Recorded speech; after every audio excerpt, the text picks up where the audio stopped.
And good morning, everyone. This is the Rooftop Sports, and welcome to Morning Mariners Talk with the Steve Silver swinging for the fences. And boy, I'm just recovering from that Mariners loss yesterday. It was a pretty embarrassing loss. And other than that, Mr. Silver, how you doing?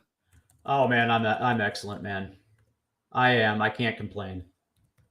That's good because Although what sucks is that again we have to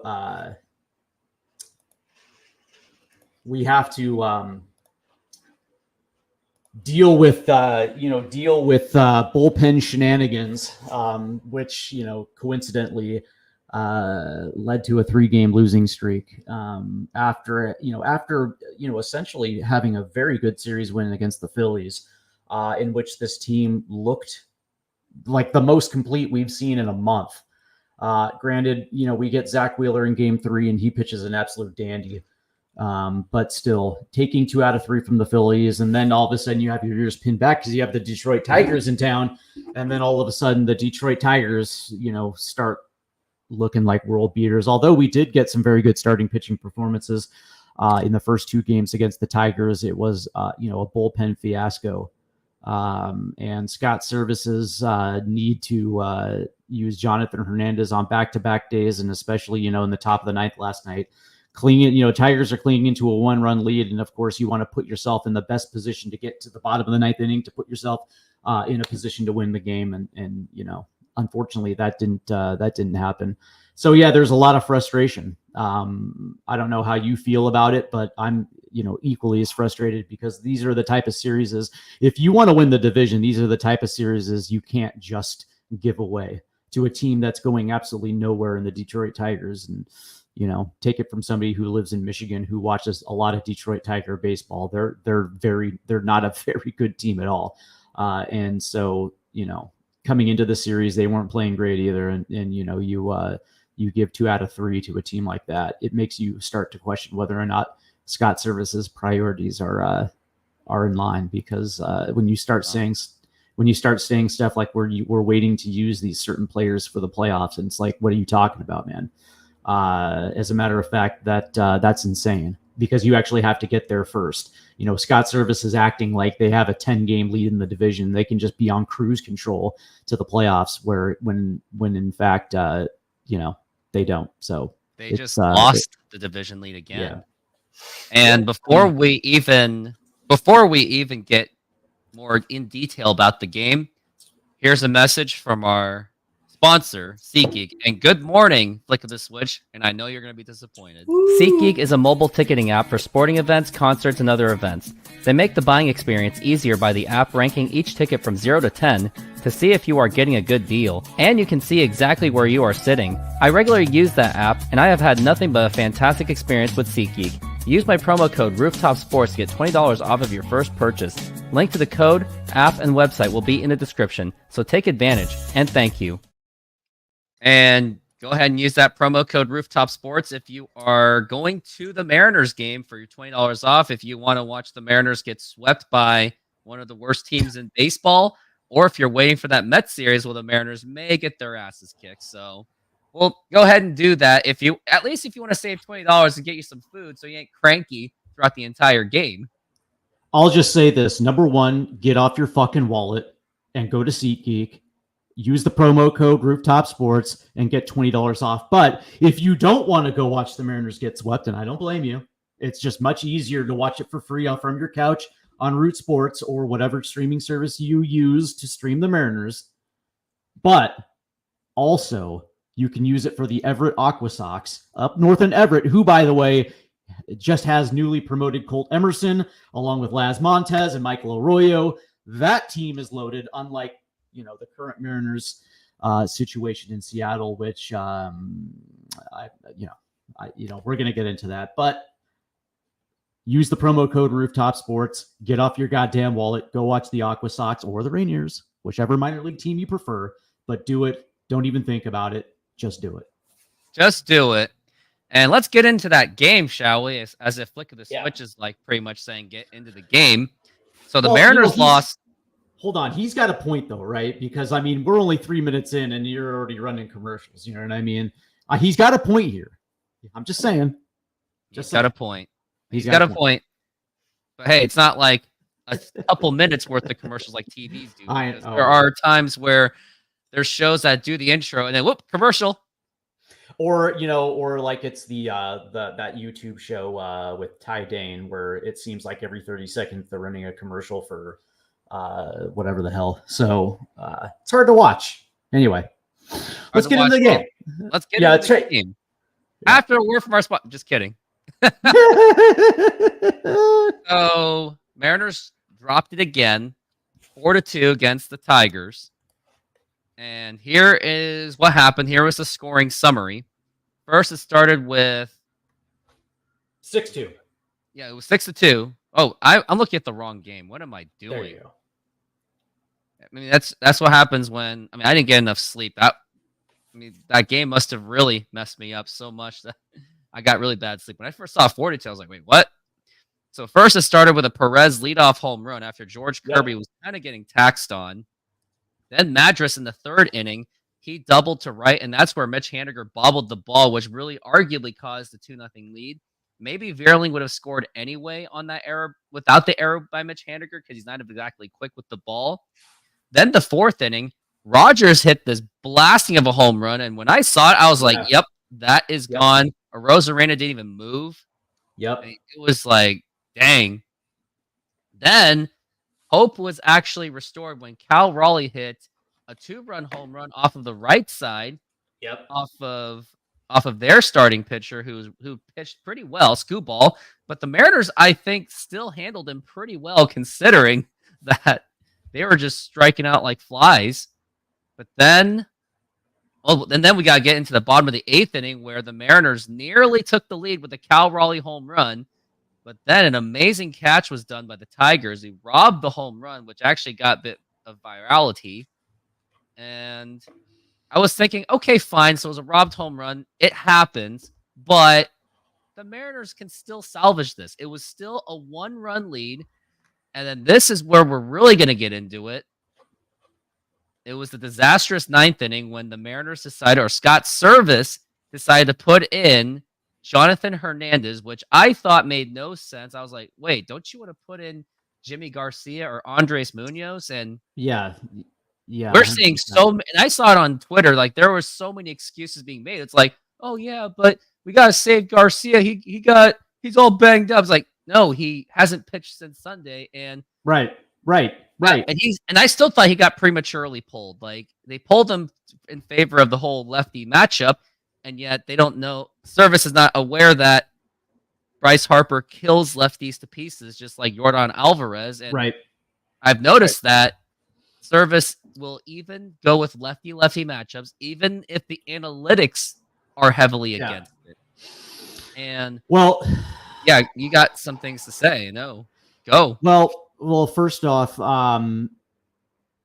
that, getting to that point where you're down 1 in the 9th had nothing to do. I mean, that was like the icing on the cake, going with Hernandez in back-to-back games when there is no need to use a guy like Jonathan Hernandez, especially when you have Andres Munoz and Jimmy Garcia ready to go. And you're in a situation where you need to get yourself into a good position to win that game in the bottom of the 9th. The Mariners, definitely have made somewhat of a trend by having, getting them in a position to walk off. But this is what really lost this game. So first and foremost, look at when you're looking at box scores, look at the Tigers 1-9. Wenzel Perez, leadoff dinger. Colt Keith, double. Matt Veerling, 3 for 5 with the stolen base. Madras, 1 for 5, double. Gio Urshela, 2 for 5, double. Stolen bases out of Parker Meadows and Zach McKinstry, who went 2 for 5, 4 for 2. And then Jake Rogers, 1 for 3 with a double. The only guy who did not get a hit last night was Javier Baez. Surprise, surprise, because Baez is trash. When you look at the Mariners, okay, and we start with Victor Robles, 0 for 4 in the leadoff. Arozarena Rosarena and Cal Raleigh were the only two members of the Mariner lineup that actually seemed to have a pulse. They were 3 for 7 with a double and a home run combined. Justin Turner 1 for 3. But then you go from Polanco, Moore, Haniger, Garver, and Leo Rivas 1 for 16. So 5 through 9, the Mariners were 1 for 16. And when you're looking for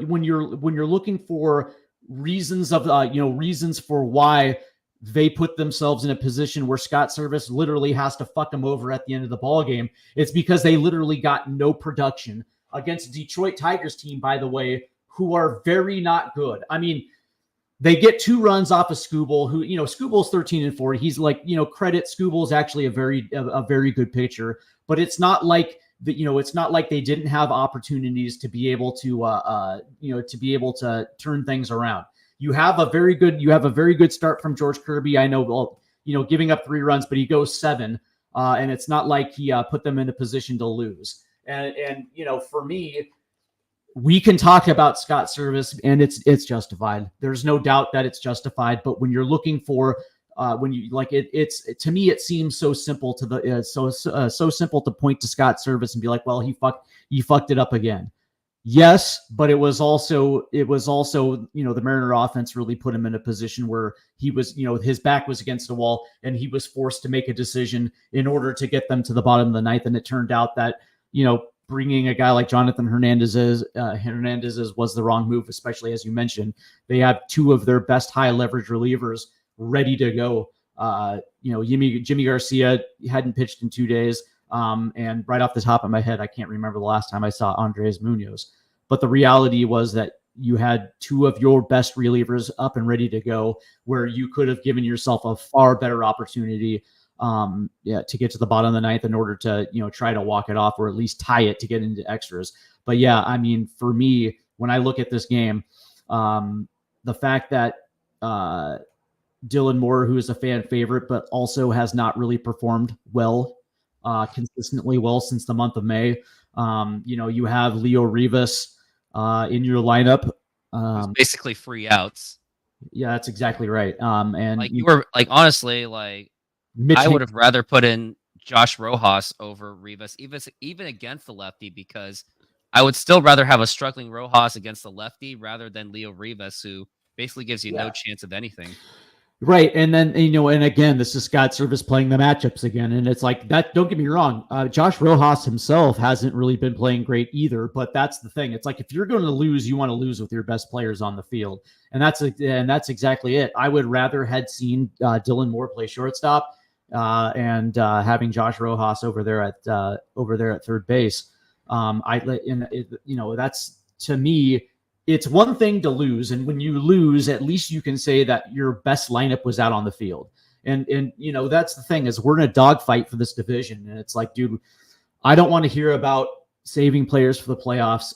The priority should be winning series and getting themselves in a position. And if this team fails to make the playoffs, and that's still a 50-50 proposition at this point,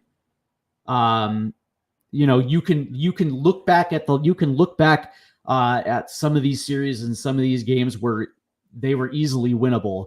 And you look at some of these decisions that have hampered and plagued this team. And this can't be fun for that clubhouse. I mean, after getting that, shot in the arm with the deadline, bringing in a Rosarena and Justin Turner, who actually have played well above my expectations so far. And we're waiting for that winning streak. This is supposed to be the month where everything, August is the month where everything falls into place. And now, the word is that Julio Rodriguez will be back, potentially as a DH for a couple of games until that ankle is ready to go. I know that they've been testing it. There has been some pain with him as far as running goes, but allegedly he's been in the cage for the last 3 days and swinging a bat. There's been no issues as far as pain in the ankle. So, that's going to be huge too, to get Julio Rodriguez back into the fold. And putting him, mixing him in with Justin Turner and Randy Arozarena and Cal Raleigh. And I think that's me personally, I think that's going to be a huge boost to this offense. But in the meantime, I just look at yesterday's game. I look at Sunday's game.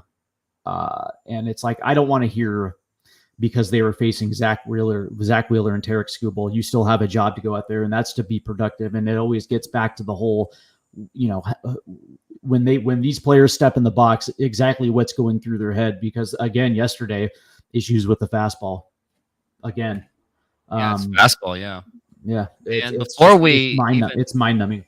Before we get into that offensive futility, which, yes, I absolutely agree. The offense was just absolutely awful. But before we do, let's take a look at what Scott Service said on his reasoning and excuse for bringing in Jonathan Hernandez over Andres Munoz or Jimmy Garcia. He was up early if we'd have tied it in the 8th. I think, we're in a stretch of games right now. Where we're at, how his season has gone. You want to keep him fresh, tied or up. He's in the game tonight. And those are the things, you're thinking about, earlier in the day, looking ahead, this series, the next series, kind of where we're at.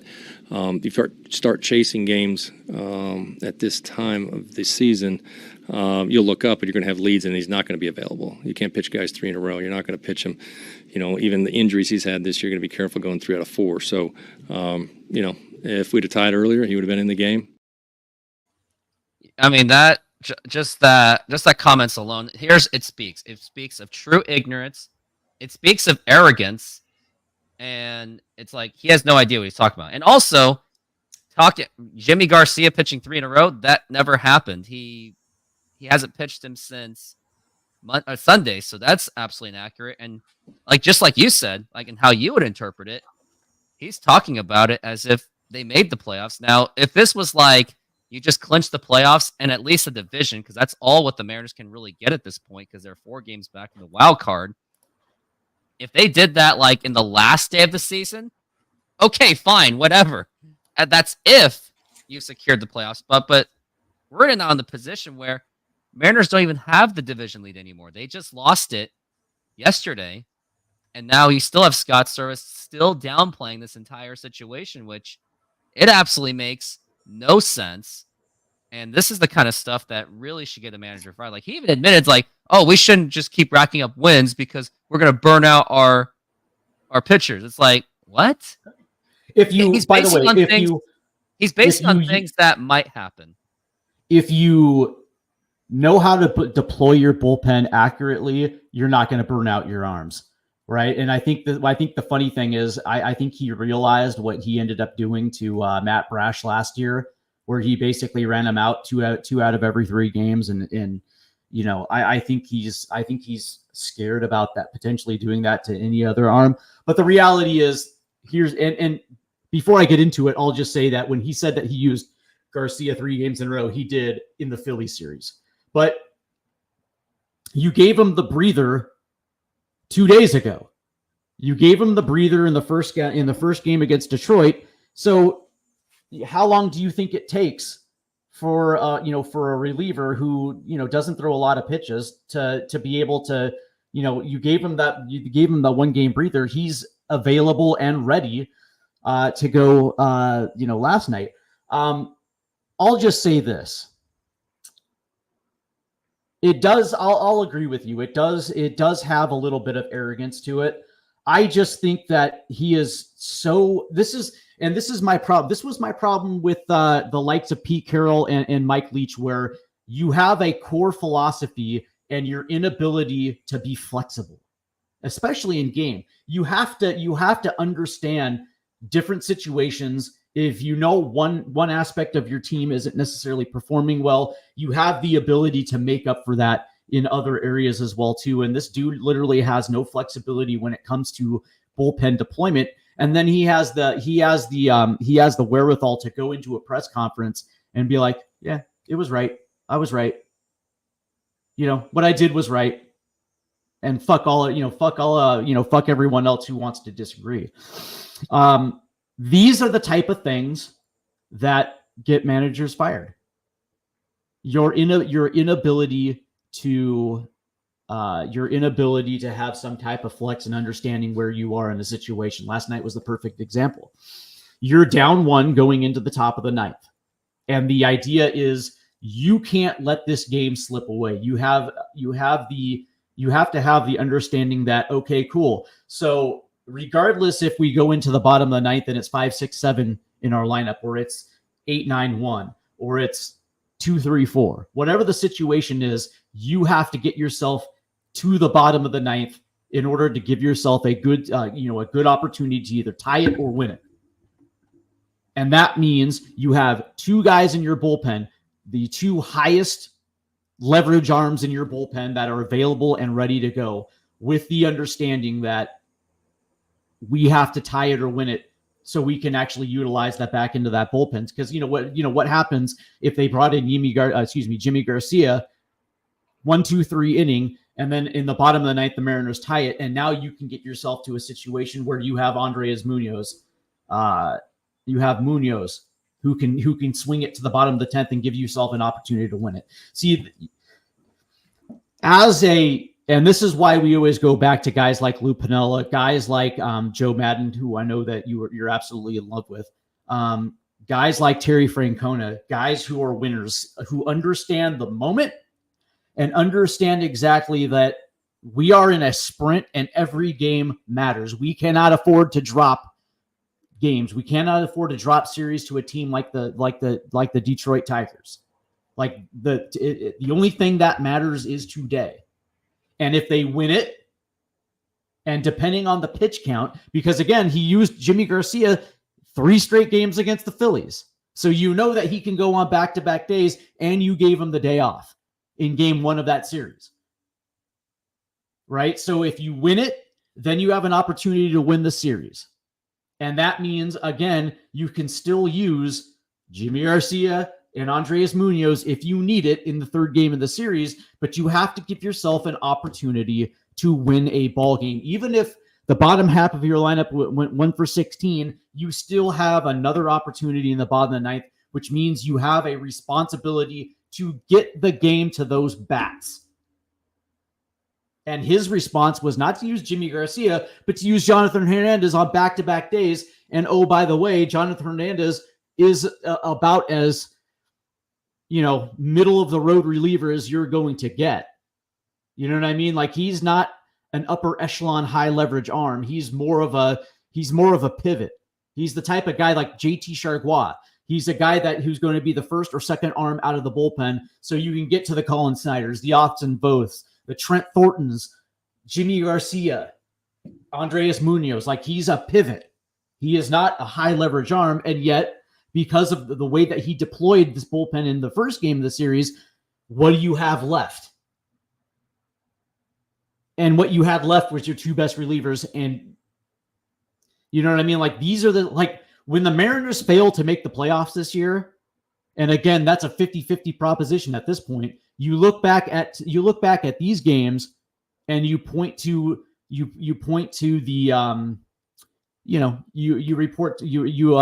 look back to some of these blunders that Scott Service did, and it's like, dude, this is, to me, this is inexcusable. And that's the thing, is I think you and I can both agree that we should not even be here at this point. Scott Service probably should have lost his job a couple of years ago. I mean, I'm saying that he should have lost his job after 2018, when he failed to bring the team to the playoffs with Nelson Cruz, Robinson Cano, Edwin Diaz, and Kyle Seager in their primes. And what's the best excuse that Mariner fans would give? Oh, well, it's because Houston cheated and they were just too good. No. Because here's the thing. It's like, yes, Houston certainly did bang on trash cans, and all that's great, but it's the in-game decisions and the lack of flexibility to understand that sometimes you have to use high leverage arms in order to win ball games in situations where otherwise you wouldn't like to. Like, that was the best part about Terry Francona. Like, if you guys remember back to 2016, where he had the lefty, his Swiss Army knife, Andrew Miller.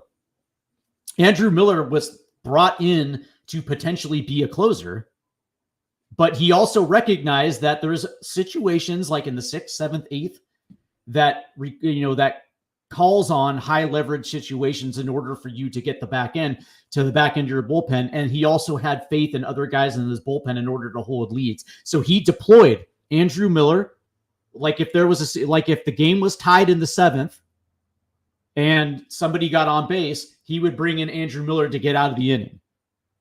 and to, basically to shut the door there. Or if they were in a one-run lead, they had a one-run lead and it looked like maybe somebody walked a guy, they would bring in Andrew Miller. Whether it was home and the road, he deployed him accurately. And that's, that was the thing that he didn't do with Paul Sewald that he should have taken advantage of, because there were times where the Mariners were either tied or clinging into a one-run lead, and instead of deploying your best arm in order to give yourself a better opportunity to win, he would just save them to the ninth. And it, and this is the exact same situation happening all over again. You're absolutely right. We have seen more failure in these situations. You were talking about after the 2018 season, 100%. We saw this in the playoffs in 2022. Yordan Alvarez. Hashtag Robbie Ray versus Yordan Alvarez. And I will keep banging on that situation even more passionately than Mariner fans dwelling about 95. And we saw it. We saw it in the Philly series, lefty on lefty again. When you don't have your better lefty. Like I know that Gabe Spire's in Tacoma, but who gives a shit? It's like if he's like, I would rather take cutter slider from the left side with Gabe Spire than Taylor Saucedo. And I like Sauce, but Sauce is not a high leverage arm where you can play lefty in the later innings. He's not that guy. Like the best time to deploy a guy like Taylor Saucedo is if the Mariners are up by 3. You know what I mean? That's like when or if they're down by 3. You know what I mean? That's when you should use Taylor Saucedo. He's not a high leverage guy whatsoever. And yet here we are, Scott Service, deploying guys, like I would be okay with this if this was in April. You know what I mean? Like where you're learning certain bullpen arms. And so maybe you'll give opportunities to some of these guys in high leverage situations to see if you can trust them, see if they're capable. You know what I mean? But in a pennant race, going down the stretch where every single game matters, and it almost feels like you're gift wrapping the division to your division rival after blowing a 10-game lead in this division. You know what I mean? It's like, what do you like? To me, it just boggles my mind of the arrogance that Scott Service continues to act like, and the willingness to concede games because of just bonehead decisions. And he doubles down about it. It's not like he admits to the fault. Like for me, for example, I admit to a lot of bad takes I had. Like I said that Mitch Haniger was going to have a full, healthy, and 2021 type season because of the every 3-year rule, 2018. By the way, I did too. I did too. And I was wrong about that. I said that he would be. I said Haniger would be healthy this year because of the way that Service deployed him. But what we saw was after the home run on opening day, he just ran him out there every single day. And it's like, I was wrong about that, but I was right. We were right about him being healthy. So at least it's like 50% of the take. 50, yeah. But I said that. Here's the funny thing. It's like, there's only one other person I can think that doubles down on his bad decision or doubles down on something, but at least Donald Trump is entertaining. You know what I mean? At least he's entertaining about it. But he'll double down on something where you're like, dude, just like it's outrageous. It's like, just stop. But you don't have to, kind of thing. But he does it anyway. Yeah. Although Trump 2024. I'll just say that at least he's entertaining about it. Scott Service is not entertaining. As a matter of fact, really boring. Yeah, like he's just what's funny. It's like this is like, I don't know if you've ever seen this, but there are times where quote unquote good managers are exposed, and as things progress and as certain things play out, you kind of see them reaching or potentially doing things that are desperate. And I think that we're seeing Scott Service in desperation mode right now because things are starting to slowly fall away.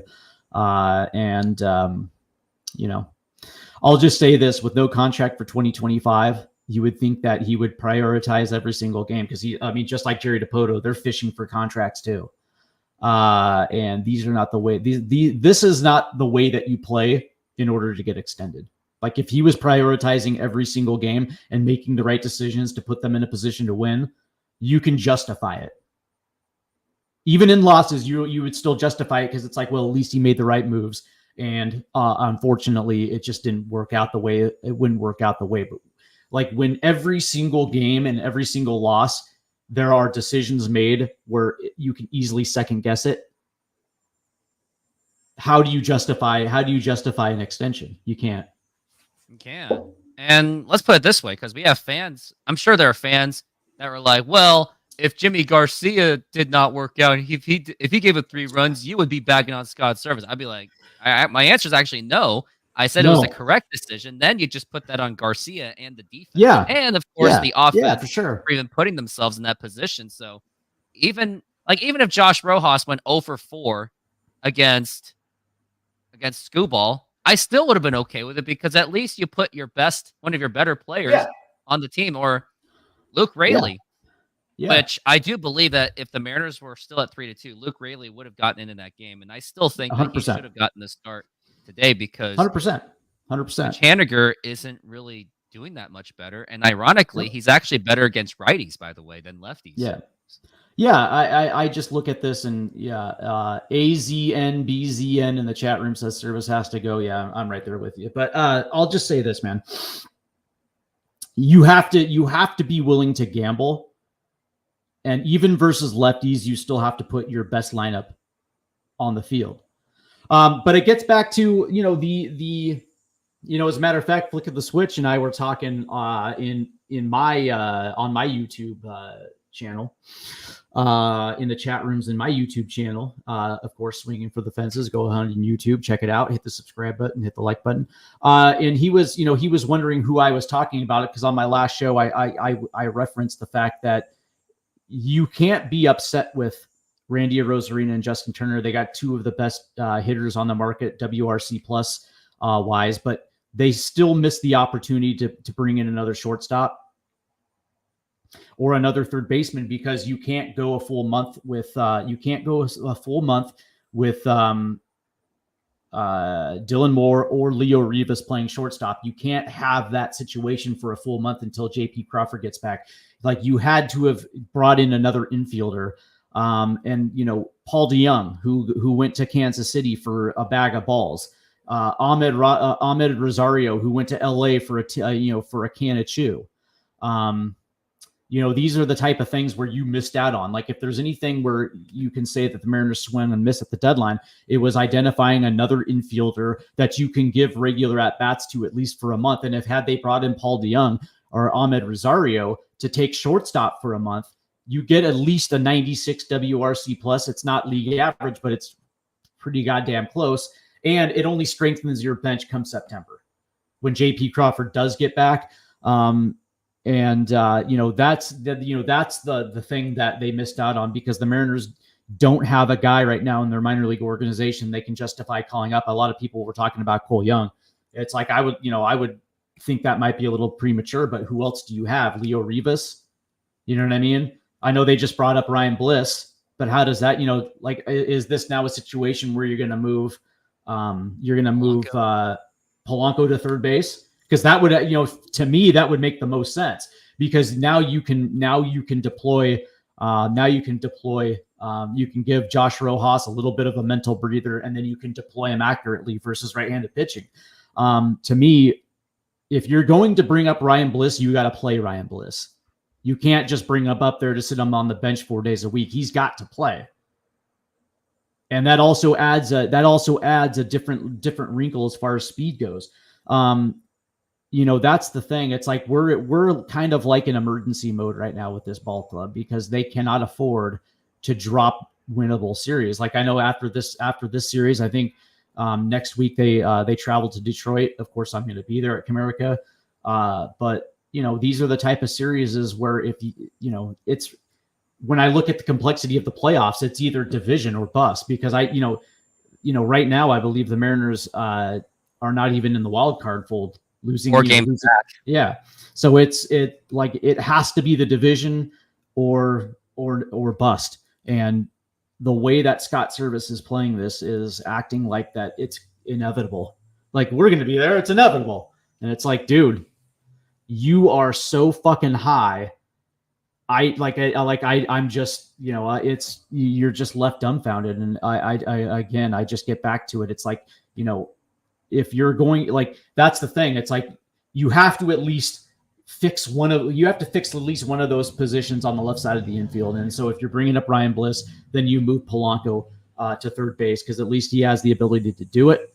And then you can give Ryan Bliss every day at bats, because that's, as far as I'm concerned, of the three players, Ryan Bliss, Dylan Moore, or Leo Rivas, Ryan Bliss at least produces. Of the three, he doesn't produce at a high level, but at least he produces. And when he gets on base, he can swipe a bag.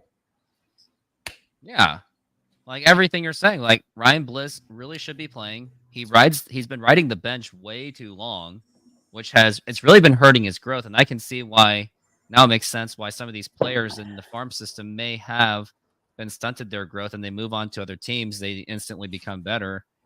Yeah. I mean, and then I can go more, and we got to go more into this offense, because other things I'm really concerned about is I just hate their approach to the plate so much. Yeah. Like, now we're seeing Arozarena taking ridiculous swings. We've even saw Justin Turner even take swings, and it's like, how could anyone like those two even listen to a guy like Scott Service about how he's being coached? Like, we saw Mitch Garver take a half butt swing, which pretty much should have got him boos. And what about? And I saw, like, there were some times where they were just swinging like way outside the strike zone because they were playing desperation mode, and it's like they don't have to swing at everything. Like you saw the Tigers even having a better plate discipline. I'm not saying much, but the Mariners. Like, I don't care if it's Scooball, because even on the 5 ERA guy, they're still going to have these problems, which they did against the Tigers. Like, the guy on Monday, I actually added him on my fantasy team, because one of my strategies in fantasy baseball is add anyone who starts the Mariners. And actually, that's been my best player throughout the entire season.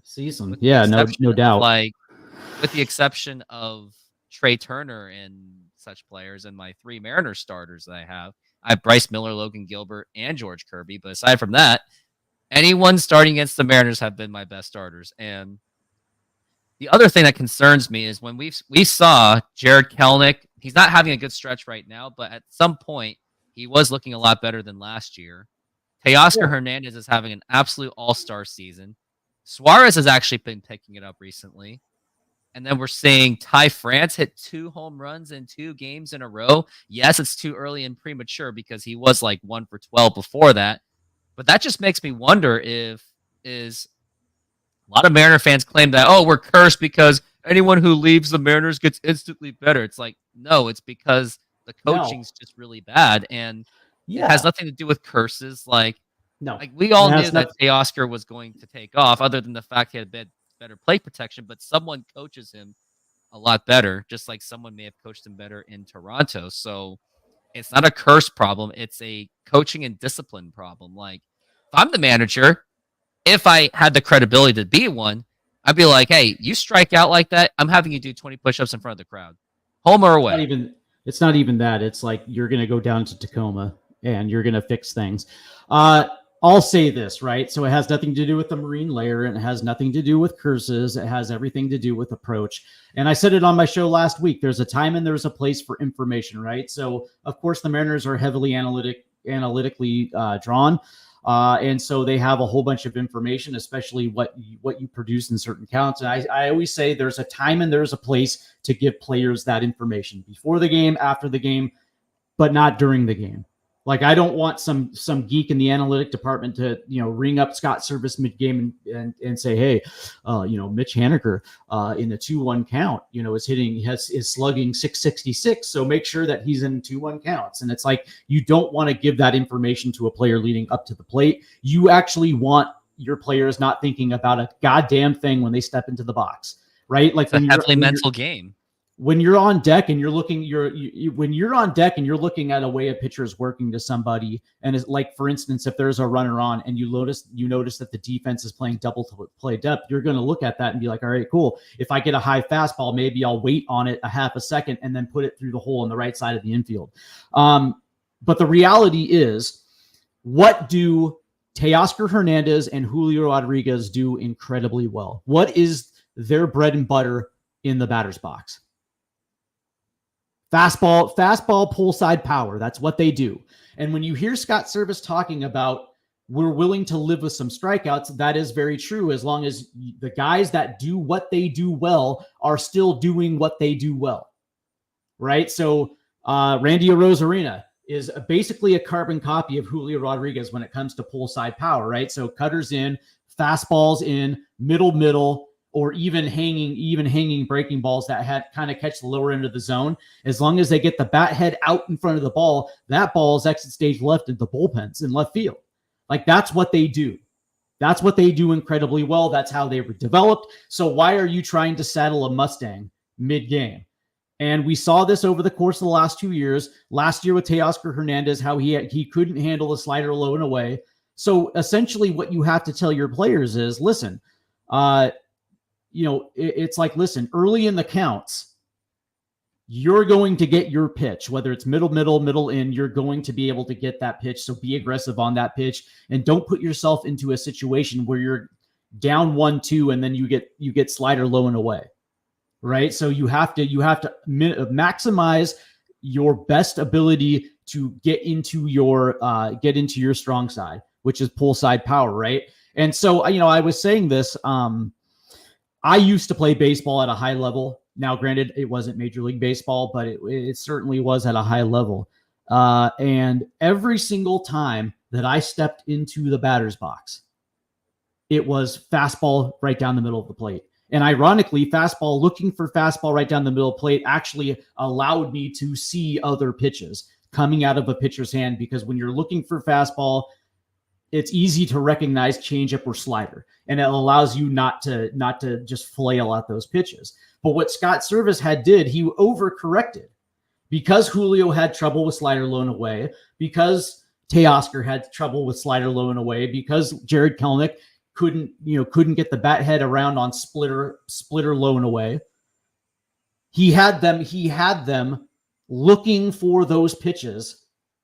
And in some context, it worked because they were drawing a little bit more walks and they were working counts, and all that's good. But what ended up happening was it basically killed their greatest strength, which is fastball recognition.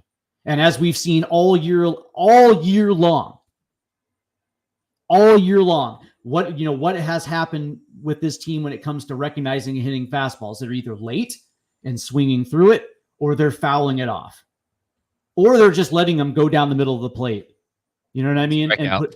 And they strike out. And it's like, dude, it's the easiest thing. Like, if you cannot hit a fastball, you cannot be at the major league level. And of course, they're not going to send Julio down. They're not going to send Arozarena down. But it's just the simple recognition of saying, okay, cool, here's what I want you to do. Fastball right down the middle, and look for that always. And then if you see it on the first pitch of a series, take a big giant swing at it. And yeah, you might fly out to left field and you might ground out to shortstop, but number one, you're making contact, but chances are you're going to be hitting the ball incredibly hard. You know what I mean? And that's actually going to lead to a lot more games. And you mentioned Ty France. What has Ty France done in Cincinnati? He got back to what his greatest strength is, which is using the entire field. And coincidentally, he's poked a few out. Jared Kelenic is a good example of, now all of a sudden he went from such a below league average player to a league average player. And I would probably assume over the course of the next couple of years, Jared Kelenic will probably take that next step, especially in Atlanta. And of course, Teoscar has been unbelievable. It's overcorrecting. It's what I like to call oversimplifying something that you didn't have to course correct. And it's literally just getting back to the basics of hitting, and allowing players to do what the reason why Julio got the extension. Let him get back to that player. Let Randy Arozarena be aggressive early in counts. Let Cal Raleigh do the exact same thing and leave it where the let the chips fall where they may. And I will probably assume that you'll probably see 8 to 12 strikeout games, but you'll also probably see the Mariners score 5 to 6 runs, which we did see, and especially against Philadelphia, against Chicago. They even kind of somewhat scored against Boston. They actually did in their first 2 games. And then what's going on with such a bad team? And the other thing I want to point out is I am so tired of hearing Marine Layer. Like, I don't want to hear it ever again, because the fans that are talking about Marine Layer excuses, they're also the same fans that completely forgot that Nelson Cruz had his best years in T-Mobile Park. Robinson Cano had his best years in T-Mobile Park. Kyle Seager had some of his best years in T-Mobile Park, although Mariners is all he played for. Alex Rodriguez 2000 had the best wins above replacement season of his career in T-Mobile Park / Safeco Field. Edgar Martinez nearly hit 40 home runs in Safeco Field in T-Mobile Park in 2000. Yeah. And what about even Brett Boone? He nearly hit 40 home runs himself. And yes, there's the whole juice thing, but everyone was juiced anyway, so it doesn't really matter that much. Well, pretty much cancels each other out. But, the one thing that Edgar Martinez, Brett Boone, and some of the others guys, it has nothing to do with juice. It has everything to do with recognizing certain pitching and playing to your strengths, which is why Brett Boone was able to hit, 33 home runs in 2001, 37, which is why Edgar Martinez and A-Rod and some of these better players consistently hit at that ballpark, is because they're fucking good hitters. You know what I mean? Like, it also could come down to that we just don't have good hitters. We have guys who can hit the ball out of the ballpark, and that's certainly important, but we also don't have well-rounded hitters. You know what I mean? Like, that also could be a very, that's almost seems like that never gets talking about, right? So when you look at the Dodgers, or you look at the Red Sox, who we just played, and we looked at Philadelphia, like, all of them have something in common. They have good hitters in their lineup. You know what I mean? It's like, it's important to draft and develop. There's no doubt about that, but it's also important to, instead of prioritizing slugging, you know what I mean? Because Reflect the Sun just hit it right on the head. They prioritize hard hit rate and acquired those players versus contact on base, great eye. And it's like, this is what they want. They want the long ball. They want the guy who can have high slugging percentages and use the gaps and hit the ball over the fence. That's great. So if you're going to have 3 of those guys in your lineup, then you need 3 guys in your lineup who are also just fucking high contact rates, high OBP, high contact rates. You know what I mean? Guys who can draw a walk. Like, there was a reason why I was screaming for Luis Arias for the last 2 years to play second base, because that dude just gets on base. He doesn't hit home runs, but he hits singles, he hits doubles, he draws walks, and he gets on base. Do you think he was given up on too early? Who, Luis Arias? Yes. Well, Florida wanted him because they were in a playoff chase, and then he damn near hits 400 down in Miami. But after the Marlins got to their token playoff appearance, their one in every 10 years, they decided to blow it up because they had guys who were come to the end of their contract. So of course, then he goes to San Diego, and then what is he doing in San Diego? Like, wait, Luis Arias? I think you're talking about someone else. Unless it is Luis Arias, the former Minnesota Twin that got traded to the Marlins before last season, and who was traded to the Padres earlier this season. Luis Arias. ARRA. No, Luis Arias. Arias. Okay. I was like, Urias. I was like, I got mixed up for a bit. Yeah, that's the thing. It's like one of the great things that made the Mariners so good in the 90s and also into the early 2000s was they just had a good group of guys that just got on base. Like, that was like the requirement for Lou Piniella. It was like, do you get on base? All right, cool, let's roll. Because obviously you can't score runs unless you have guys who are on base. And what is the problem with the Mariners over the course of the last couple of years? Their inability to get on base. You can't win ball games if you're not getting on base. And that should be the should be the baseline measurement for building any type of lineup. The crazy thing is, granted, batting average to me doesn't tell the entire story, but it does tell you one thing: whether or not they're hitting. And when you have guys that are hitting 230 or less, very much lets you know that they're not necessarily getting on base a lot. And it's like, how are you going to utilize guys like a Rosarina when there's nobody on base, or Julio Rodriguez when there's nobody on base? It's like you can hit the solo home runs to the cows come home, but what does that matter if you're losing if you're losing series? It's like you need guys who can get on base, and that's Victor Robles, who may or may not be a Mariner next year, who has certainly been a very good hitter since coming to Seattle. Now all of a sudden he's hitting leadoff. Josh Rojas doesn't get on base. Dylan Moore doesn't get on base. When J.P. Crawford was healthy, didn't get on base enough. Cal Raleigh is feast or famine. At least they got Justin Turner, who does coincidentally get on base. He's 39 years old, and he's getting on base. Rosarina had a pretty good game last night too. So, they're like they've identified a couple players that are going to help them, but when you look at this lineup right now, the what's his ass, the Jason Voslers of the world. I know they sent Cade Marlowe back down to Tacoma, but I mean, it's like, this was starting to look like at the end of last year. If you remember those lineups at the end of the year, I mean, it literally was, 5 members of the Tacoma Rainiers that were getting regular playing time towards the end of next year, and people were wondering why we missed the playoffs. It's like, well, yeah, it's depth, man. We don't have depth, and we don't have good hitters. We don't have yeah, I know. Like, this is where I was saying, like, they should have just closed the door on getting Yandy Diaz. It was literally the opportunity was literally right in their face, and I'm still wondering what it was. Some say that it was Toronto, said that not Toronto, Tampa Bay just wanted another good pitcher, and I was like, fine, put in Hancock or put in. I know, and you're right. Like, if it was like they wanted good starters, right? So it's like, okay, so you make the decision, you make a tough decision, okay? If they're like, let's say they wanted 2 top prospects in Brian Wu, you do it, right? Like, I understand that Brian Wu is a fan favorite, but the problem with Brian Wu is what? He has no longevity. His health issues. So what you do is you bite the bullet, and you say, okay, cool. So we'll give you Brian Wu, and we'll give you 2 top prospects. But here's what we want.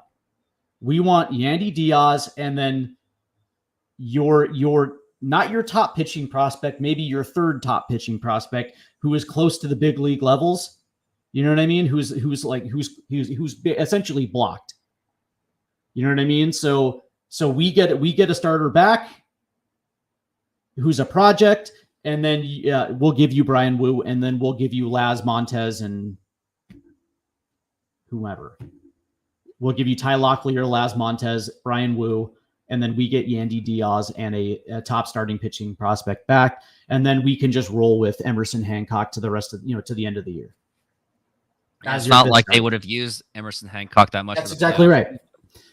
And this was, and as for as good as they were at the deadline, and the Mariners were very good at the deadline, they still failed to get that one more bat that mattered. And then it didn't even have to. To me, it didn't even have to be Yandy. It could have been another infielder, a shortstop infielder, somebody that will help. Who's got veteran presence and who has also been to the postseason, which is why I was screaming for Ahmed Rosario, because he's been there and done that. But that being said, it's like, you're like, I kept hearing everywhere that the Mariners were able to get the 2 top best bats on the market without giving up any of their top prospects. And it's like, people were praising it, and I'm thinking to myself, like, man, they missed an opportunity, man. They missed a very big opportunity. They still missed a big opportunity on Vlad Guerrero Jr. And they're like, well, Toronto's not going to trade him because they're not interested. Sell it to him. Sell the idea. Right. Hey, by the way, I love your shirt, by the way, CS Spend. Yeah, it's great, man. This coming from the Korean fellow or lady in the chat room. The Mariners got to stop. Well, Well, I don't know. I can't read Korean, it's a so guy, but still, it's still funny how you said it. I apologize. I apologize, No, my man. I'm sure he enjoys it. I can't read Korean, but he said the Mariners got to stop being content with average players, stop wasting money and spend it on players that can actually produce something for the Mariners offensively and defensively. 100%.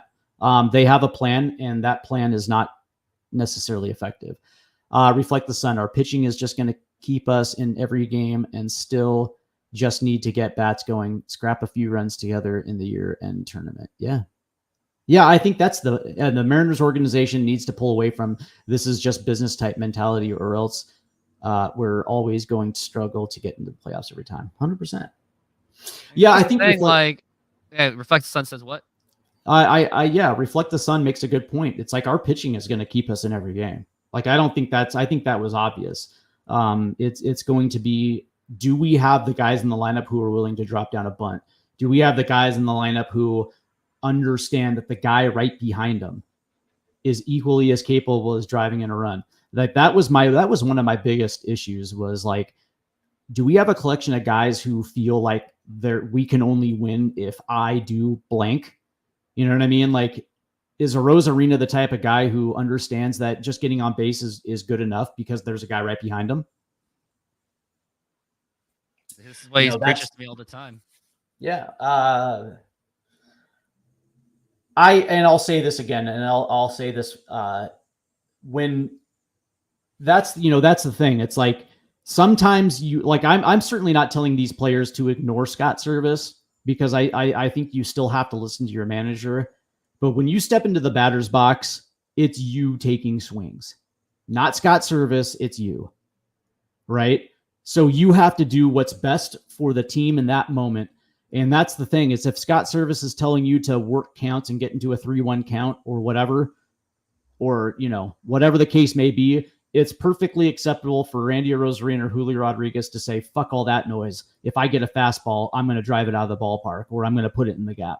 Regardless, like Guerrero Jr. would have basically given. Yeah, regardless of whether it's the first pitch of the of the at bat. Regardless, it's like, if you know for a fact that you're a dead red fastball hitter and you get one right down the middle of the plate because the pitcher's trying to work ahead, put bat to ball and put it in play. Regardless of if Scott Service is telling you to work a count and get to a 2-2 count because you're slugging 660, but you're probably slugging 780. Against the fastball. So you got to do what you got to do. What does this say? So we better not see Scott Service next year, because it's seriously embarrassing when the Mariners blow a 10-game lead. Fire Scott Service. Amen. Amen.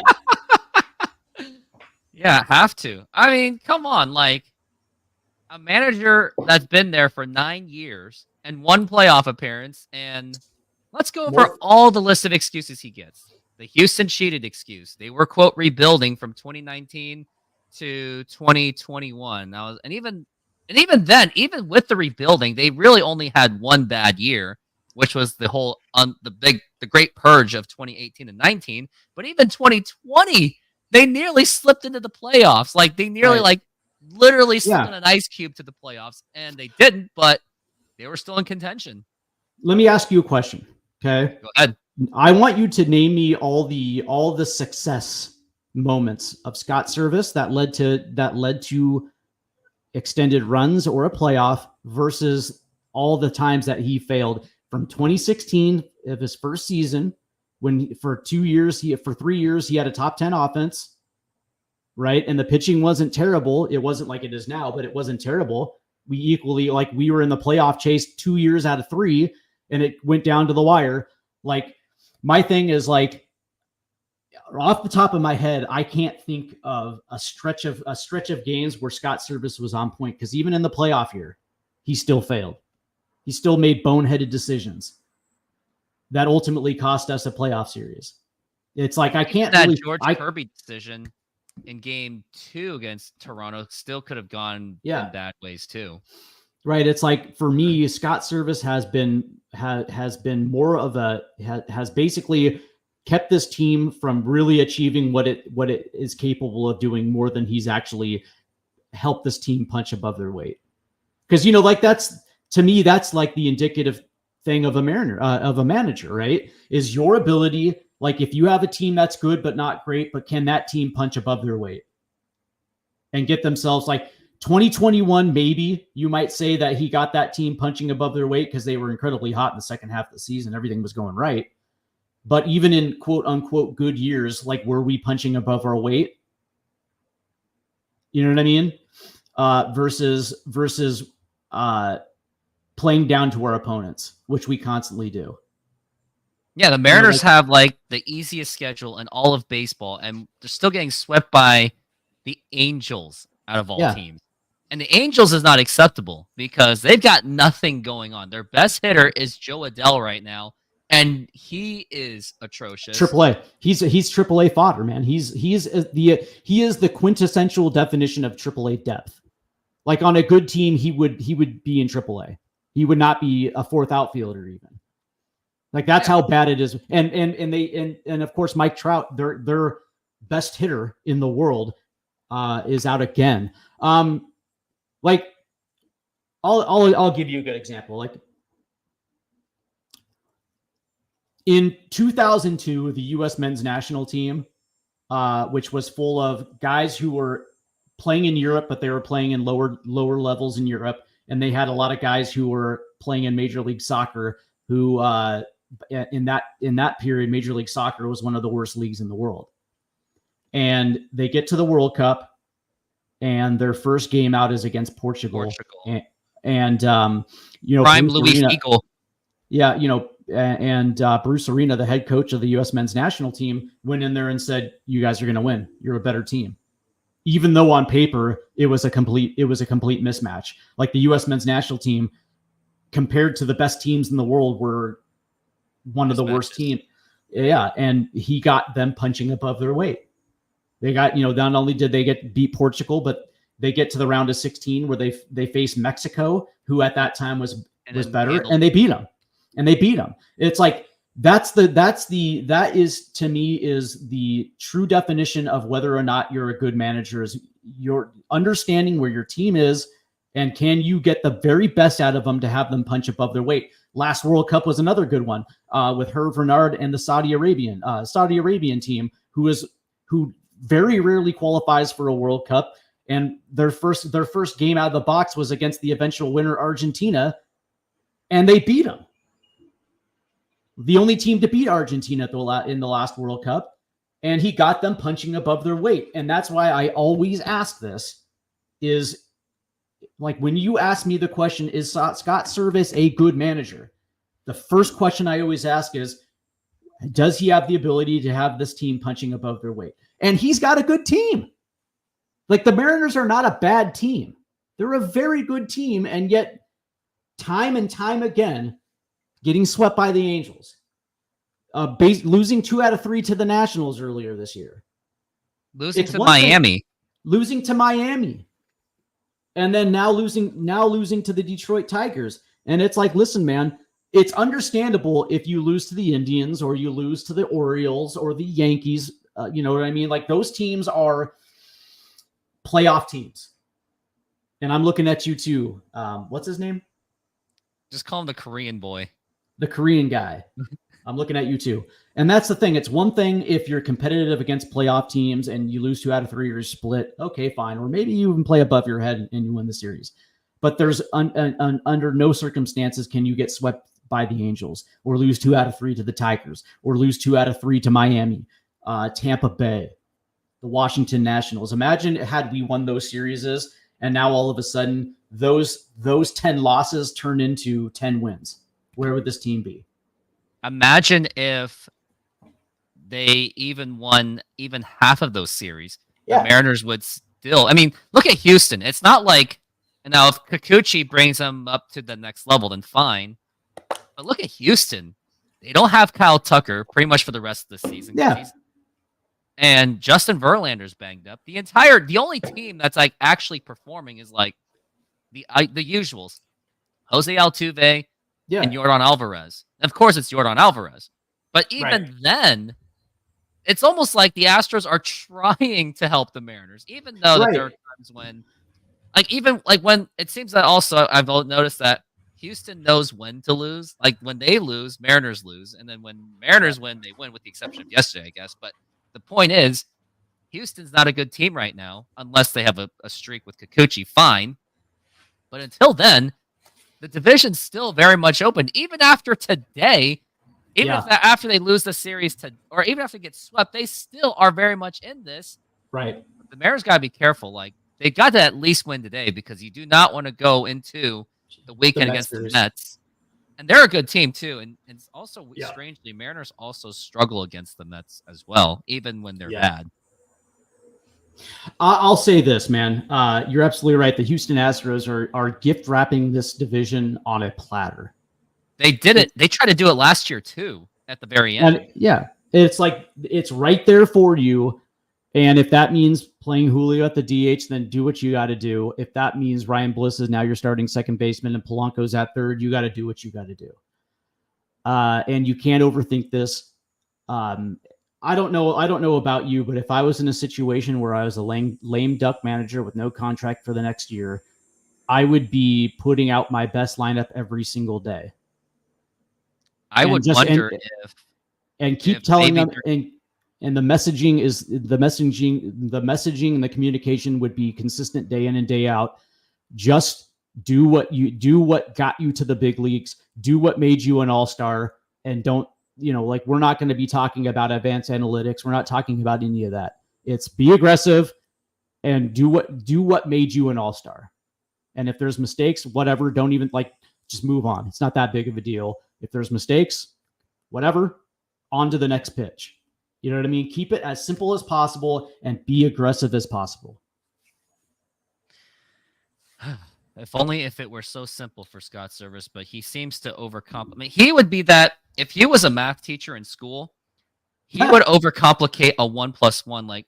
Actually, I saw a very similar thing when I was observing a school, elementary, when I was trying to be a teacher. Yes, believe it or not, I actually tried to be a teacher. Yes, you can laugh, and everyone in the comments, please put the ha-ha-has in there. That's anyway, awesome. No, that's actually pretty awesome, man. We need more teachers. Continue. Well, not until I learned about the whole system. I was like, nope. Yeah. Anyways. Yeah, I wouldn't do that either. I remember I saw how the teacher was teaching how to do 30 times 40. And when we were learning math, we were just asked to do exactly straightforward what to do on how to do it. It was about learning the techniques of how to do it right. But now they're teaching kids they're making them draw a box every single time, which overcomplicates it. And the rationale is, it's trying to get them to understand it. It's no, mastering multiplication is just pure memorization. Right. And then the knowledge and understanding comes later. Sure. Yeah. That's what Scott Service is doing. Yeah. It's funny when math teachers used to make me, what's it called? Show my work. You know what I mean? It's no. There's no need to show your work. If 30 times 40 is, 1,200. 30 times 40 is 1,200. Oh my God. 1,200. Yeah, it's 1,200. It's that's fine because 4 times 3 is 12. Add 2 zeros. There you go. That's all you got to do. That's showing your work right there. Yeah, right. But that's the thing. It's Scott Service is the type of guy where 1 + 1 = 2. Guys it's 2. No, it's 4. 4. Yeah, because if you work yourself into a 2-1 count, you're slugging 666. So that's the thing. We want you to show your work as to a means to get to 4. And it's dude, seriously. 1 + 1 = 2. It's that. In a 3-1 count, I might be doing this, but I'm also slugging the world against fastballs. So let me just go do that. And you worry about fucking up the bullpen in the 9th inning. Oh man, I love this guy. For Scott Service, he has to show his work and explain what is going on with his decision. It is true. Yeah. Well, Dennis Strand brings up an interesting one. He says Jerry's telling Scott what to do. 100%.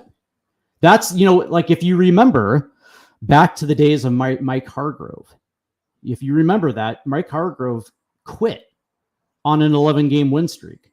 And it was because the front office kept telling him what he could and couldn't do with Ichiro Suzuki. And as a manager, you want the autonomy to be able to come to the ballpark every single day and put a team on the field. That's your job. Your job is to come to the ballpark and put a team on the field that best reflects the way that you like to manage. That is not the case in Seattle. As a matter of fact, Jerry Dipoto is very hands-on with the lineups. He's very hands-on. I would probably think that Scott Service's autonomy is, bullpen, making those decisions in game. But as far as starting goes, I kept asking for accountability.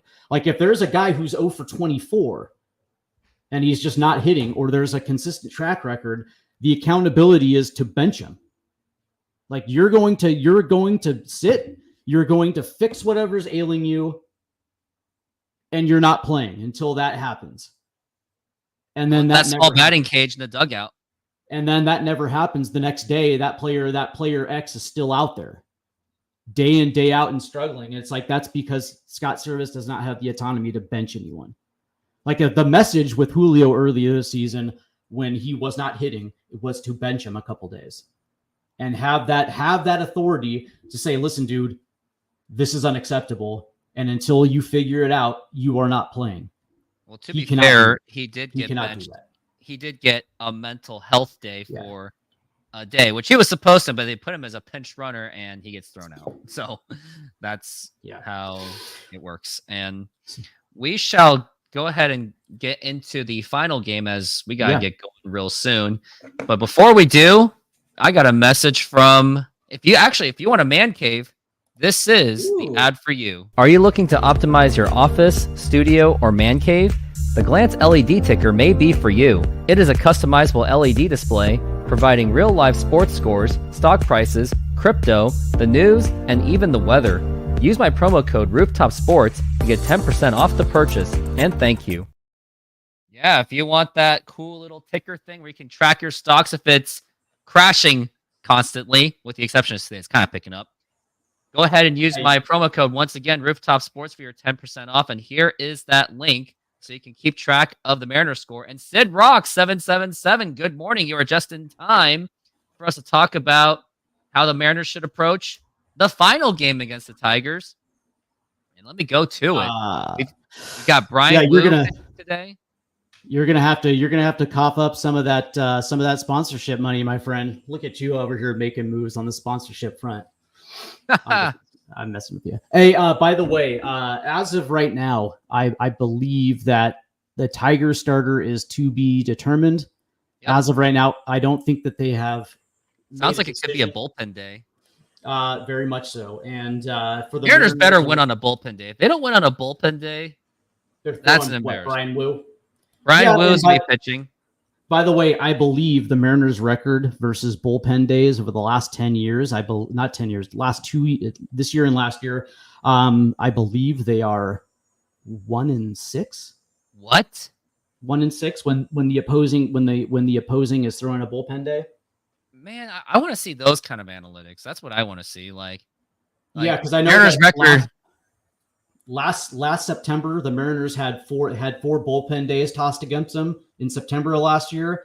Most notably, the one against the Dodgers at home, which was absolutely embarrassing. But I think they had one against the Reds, the Rays, the Dodgers, and I think at the end of the year, the Rangers threw a bullpen day at them, and they lost all 4. So it looks like Mariners may be on the way to get swept, which would be very unfortunate. And also, don't forget the Astros are playing against a bad Texas Rangers team. So I wonder what's your approach on this game? Like, what should they do to win this game? It's very simple. Don't overcomplicate things. You have Brian Wu on the hill, who I believe is 5-1 this year. He's only pitched in 60 innings. He is in the 99th percentile on xERA. Hitters only, his XBA is only 219 against. He's got a low average exit velocity. He's pretty good at chase. Doesn't walk, doesn't give up a lot of barrel.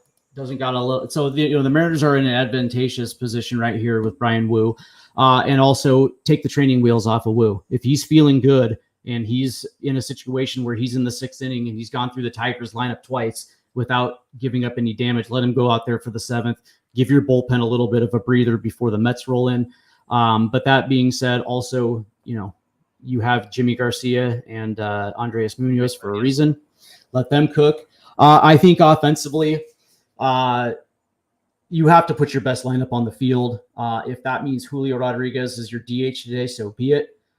You got to give yourself an opportunity to win this game. And it starts with being aggressive. It starts with taking advantage early in counts and really just tattoo a Detroit pitching staff that, quite frankly, is not good. Like when you talk about the Tigers, and of course I'm out here in Michigan, offense was never really the issue for the Tigers. It was always pitching. Starting pitching was not good, and their bullpen was equally susceptible as well too. And so, okay, fine. The first 2 games are done and out of the way, and this is an opportunity to get the ship righted. And that means if you can get to the Tigers within the first 3 innings and get 4 runs on the board, that should be your plan of attack. You absolutely cannot lose this game today. This is about as a must-win as it gets, because you have to get this ball. You have to get the ball rolling, and it has to start with the win today. You get the Mets in town, which you need 2 out of 3 against the Mets, and then they go to Detroit. They got to at least sweep the Tigers in Detroit. This is go time, right? When you're talking about where the Mariners excel, it's in the month of August. We've seen it in 2021. We saw it 2022. We saw it in 2023. This is the month where everything gets rolling. And I understand there's some injuries, but that's no excuse. You got to get this thing moving in the right direction, and you have to take advantage of the schedule where they give it with bad teams. You got the Tigers coming up. Yes, you have the Dodgers coming up as well too. But it's taking advantage of the sub 500 teams, winning those series, and then showing up and showing out against the teams that are going to be in the playoffs. And let's let Brian Wu pitch as much as he wants, because the last time I remember when Scott Service yanked Brian Wu a bit too early was against the Astros. Yeah. That arguably caused Julio Rodriguez's injury. And I've been saying it, and I know a lot of people don't understand it, but I think if Brian Wu was there, or at least a righty pitcher was there, Yordan Alvarez wouldn't have hit a fly ball like that to make like a out of his way kind of catch where he crashed into the wall. Yordan only did that because he kills lefties to pieces, and Taylor Saucedo was pitching. Yeah, it was Taylor Saucedo. And I believe in that game, correct me if I'm wrong, they also had, they had 2 outs, but didn't they have Trent Thornton up warming in the bullpen? Something like that, possibly. Yeah, Thornton was available. And that's the thing. It's like you're absolutely. I 100% agree with you. There's certain times for lefty, but if you have a guy who's continuously beat your brains in against your left-handed bullpen pitchers, which Yordan Alvarez has done consistently over his career, you don't go back to the lefty well. Before we go, I got to ask you. Okay, so here is the next 3 series. Okay. Oh boy. We finish up with Detroit today, but then you have 3 against the Mets, 3 against Detroit, 3 in Pittsburgh, 3 in LA. How does it play? I will crap my pants if they play 500 at this point. Like, here's what I'm seeing. I think they will find a way to inch out a victory today. They just will. I don't know how, but they're going to figure it out. They could very much lose, but I'm going to say they're going to win today. Okay. Because losing to the Tigers is embarrassing, but then there's the Angels series. But I'm going to say win, just because I want to sound a little bit slightly optimistic. The Mets series, I think they're going to lose that series. I think they're going to lose that series badly. They'll be lucky to get 1 out of 3. 2 out of 3 would be considered a wild success. Tigers, I think they're going to lose that series. Especially if Skubal is back. The Pirates even, I expect them to go 1-3 because the momentum's just gone. And Mariners also strangely play terrible in Pittsburgh as well. And the Dodgers series, I'll say 2 out of 3 because somehow they somehow find a way to step up against the good teams, which is why I actually think this could be a deep playoff run team because, again, they play down to their competition. But then when you have someone like Philadelphia showing up, they'll step up to the occasion and they'll look like one of the best teams in baseball. Yeah. By the way, Sid Rocks 777. This team has so much talent. It seems the coaching and the organization kills their mojo. 100%. 100%. Their coaching does it. Here's what I will say. I agree with you. I think they salvaged the third game, against Detroit. And I think this is going to be a 6+ run outing today.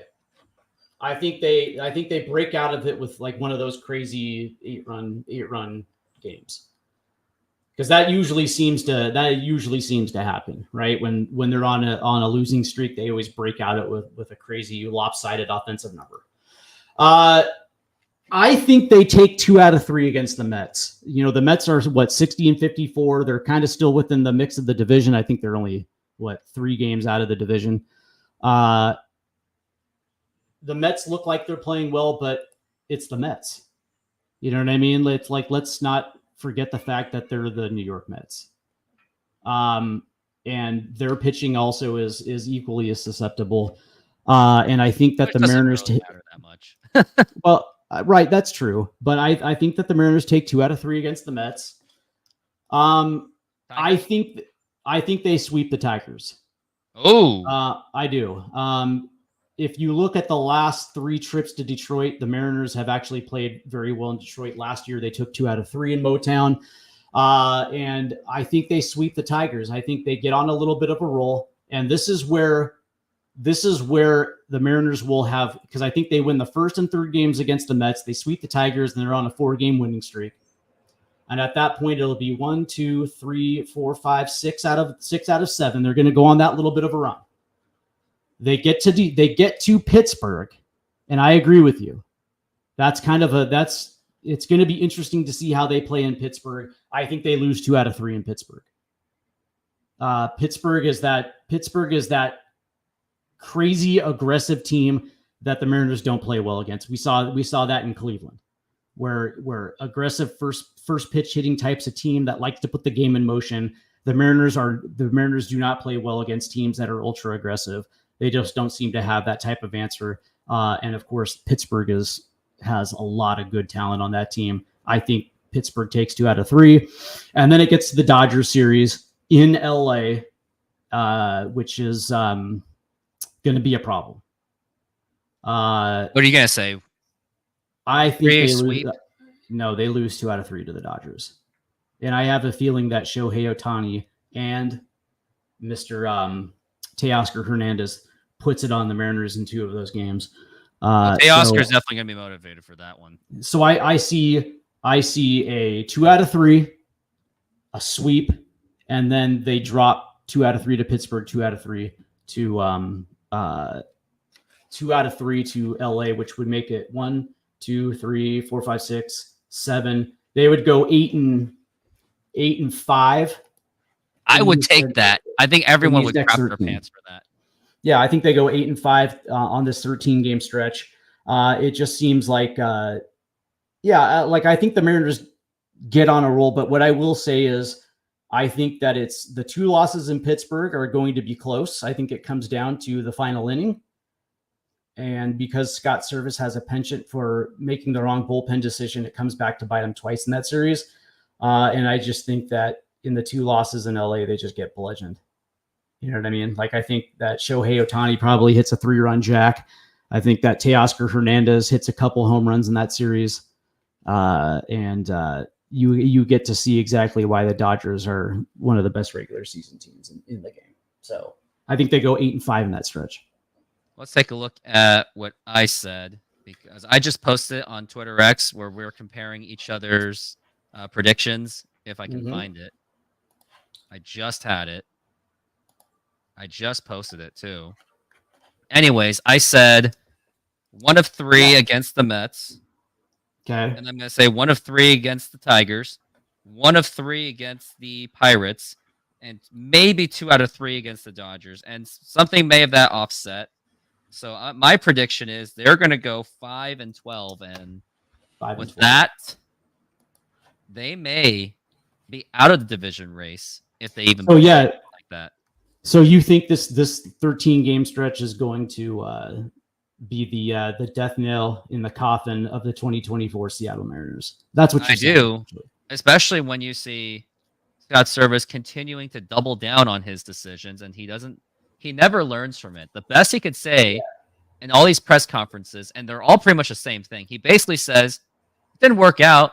Sorry." He basically just says like a very condescending apology, basically, without even apologizing. But the way he says it is like extremely condescending, and he always tries to say that he's right. And the part I really hated the most, he's like, "Well, I wish Cal Raleigh hit the ball at least a couple inches up." It's like, no, maybe you should have told your players to not swing so ridiculously, and then you wouldn't have had Cal Raleigh having to make a hit like that.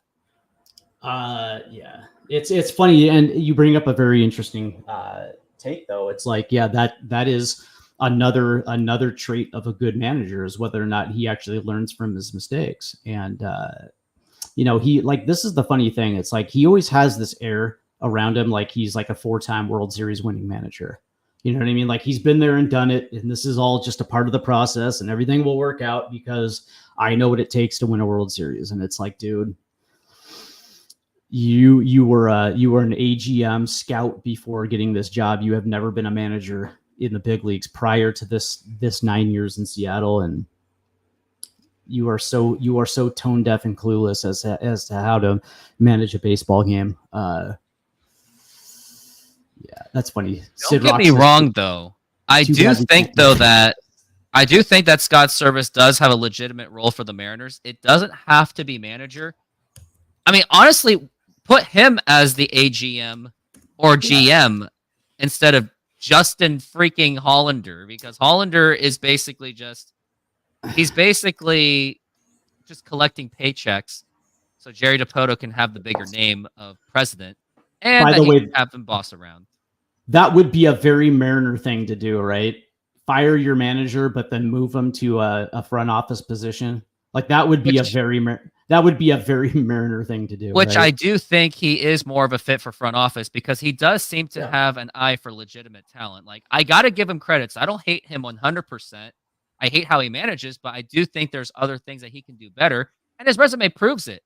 He was an AGM with the Angels.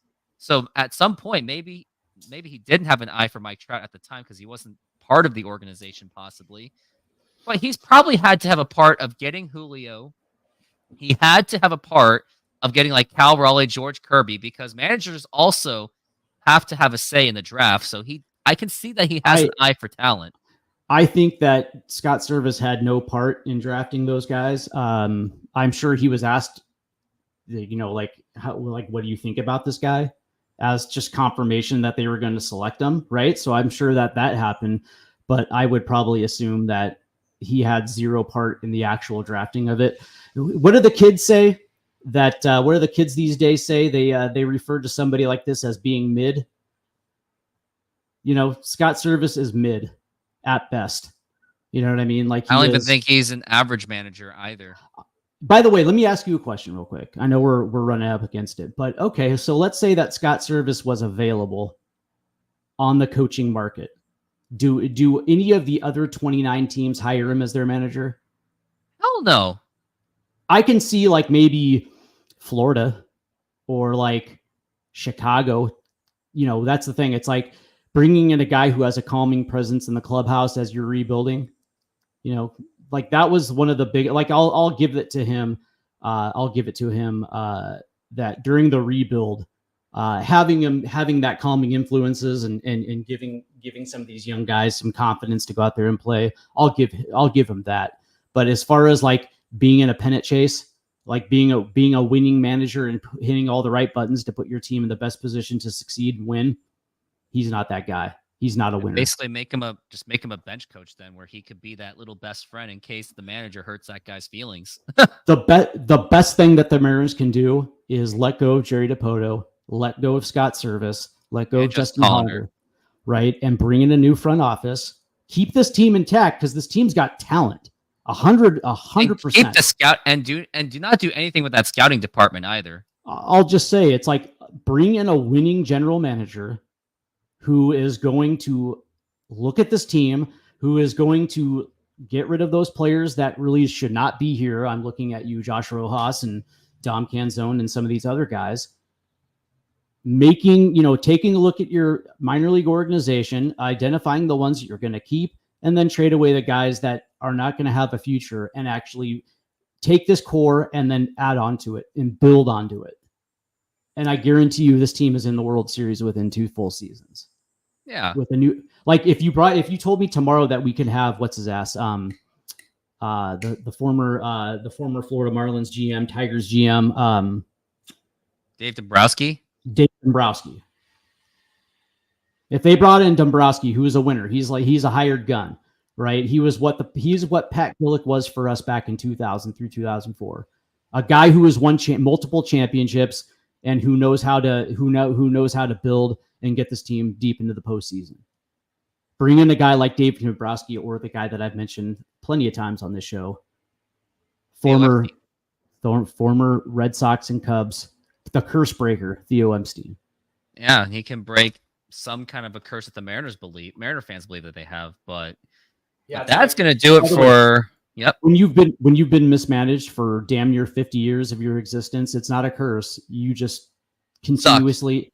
It's like the definition of insanity, doing the same things over and over again and expecting a different result. Yeah, that's not a curse. That's just. And the one time they did try to do different results, they squandered it immediately. Like they chased Woody Woodward out of town, which I thought he was a great manager, a general manager, even though people don't want to admit it. They got rid of Lou Piniella. They got rid of Pat Gillick, basically. Yeah, like that's the thing. It's like you bring in a dude like Pat Gillick, and then you don't allow him to spend the way that he has to. With the exception of 2000. Yeah. Only because they dumped salary anyway. Yeah, the biggest piece, the biggest salary dump in the history of Major League Baseball in the last 50 years, allowing A-Rod to walk.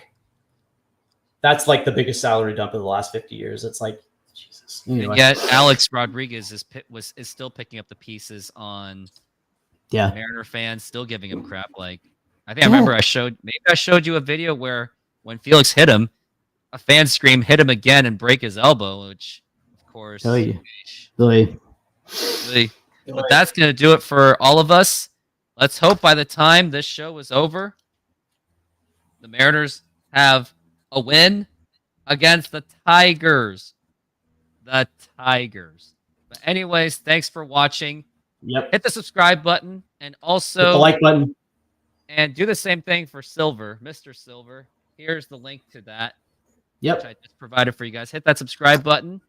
Yep. And we have a show this afternoon today at I think it's 4:00 Eastern, 1 Pacific. So tune in as we talk about the meddling performances of one Scott Service. So yeah, we're going to double down on that. So if you're going to double down on something, double down on that. Double down on that. But anyways, thank you for being here today, and thank you for the comments. And go Mariners. Go M's.